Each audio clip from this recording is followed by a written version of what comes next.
నా దేవుడు మిమ్మల్ని మీ కుటుంబాల్లో నిన్నాళ్ళుగా దీవించను. ఈరోజు వాక్యం చదువుకొని ముందుకు నడవాలని ఒక సేవకుడిగా కోరుకుంటున్నాను.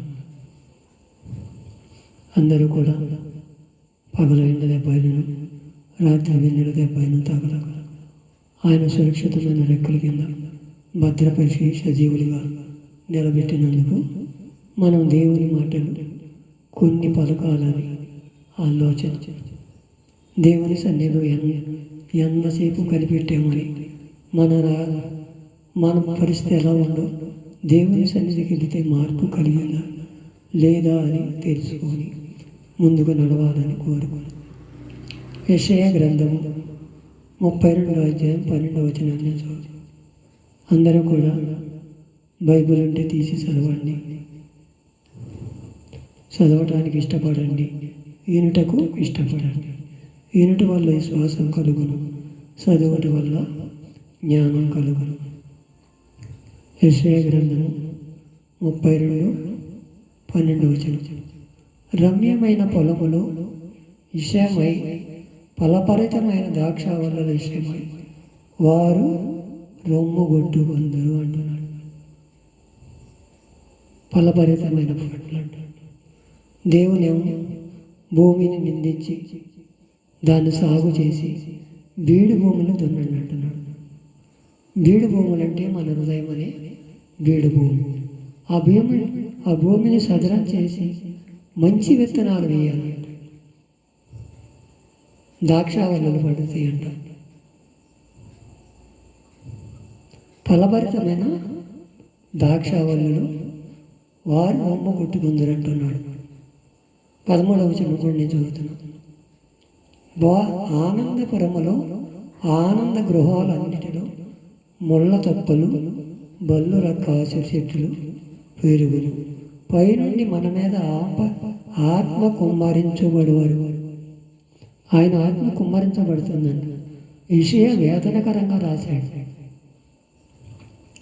అయ్యో, దేవుని బిడ్డలు బల్లు రక్కాసులు పెరుగుతున్నాయి, ముళ్ళ తప్పలు మొలుతున్నాయి. వాళ్ళేమో దేవుని సన్నిధికి దూరం అవుతున్నారే కానీ దగ్గర అవటల్లా. వీళ్ళని ఎలా మార్చాలి ప్రభు అని దేవునికి ఎప్పుడూ ప్రార్థన చేసేవాడే ఉంటున్నాడు. పెద్ద ప్రవక్తలో ఒక ప్రవక్తి ఆయన ఇళ్లలో ముళ్ళ తప్పులు అంటారు.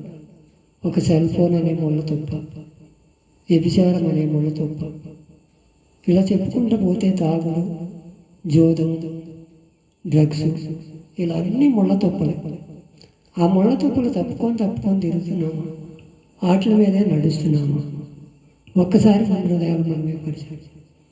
మనం ఏదో సాధించామనుకోవసరం, మనం ఏదో అంతా నాకే తెలుసని అనుకోవచ్చు. దేవుని సన్నిధిలో మనం ఎలా కనిపెట్టుకొని ప్రార్థన చేస్తున్నాము. ఒక్కసారి మన హృదయాలు మనమే పరిచయం. మన ఇళ్లలో ఆనంద గృహాలు అంటారు. మన ఇళ్ల పేరు మీద శాంతి నిలయం, మరియమ్మ నిలయం, యేసు ప్రభువు నిలయం, ఇలా ఎన్నో పేర్లు పెట్టుకుంటున్నామే తప్ప ఆ పేర్లు తగ్గట్టు మన గృహాలు ఉండట్లేదని ఆయన మనోవేదనతో కుంగిపోతున్నారు. వీళ్ళు క్రైస్తవులు అనబడుతున్నారు, విశ్వాసులు అనబడుతున్నారు, సేవకులు అనబడుతున్నారు. అయినా సరే ఈ ముళ్ళ తుప్పలు వదలటన్నారు. ఏదో ఒక పక్క పట్టుకొని నడుస్తూనే ఉంటుంది. నీతిమంతునిగా జీవిద్దాం అనుకుంటున్నామే తప్ప నీతిని జీవించలేకపోతున్నాం. ఎందువల్ల? ముళ్ళ తుప్పలు, బలు రక్కాల్సి చెట్లు, బీడు భూమి. హృదయం అనే బీడు భూమి దున్నితే కదా దానిలో ఉన్న సారవంతమైనది బయటకు వచ్చేది. అప్పుడే కదా మనకు పంట చేతికి వచ్చేది. దేవుడు అదే కోరుకుంటున్నాడు నిన్ను నన్ను. ఆదికాండము 3:17. ఆయన ఆదాముతోనూ నీవు నీ భార్య మాట విని తినవద్దన్నది నేను నీకు ఆజ్ఞాపించిన వృక్షఫలము తింటివి గనుక నీ నిమిత్తము నేల శపించబడిందంట. దేవుడితో నడుస్తూనే ఉన్నాడు. ఏది కావాలంటే అది పెడుతున్నాడు దేవుడు. శుభ్రంగానే ఉంటున్నారు, బంగారు వీధుల్లో నడుస్తున్నారు. వాళ్ళకి ఆశ కలిగింది. ఈ రోజుల్లో మనకు కూడా అదే ఆశ కలుగుతుంది.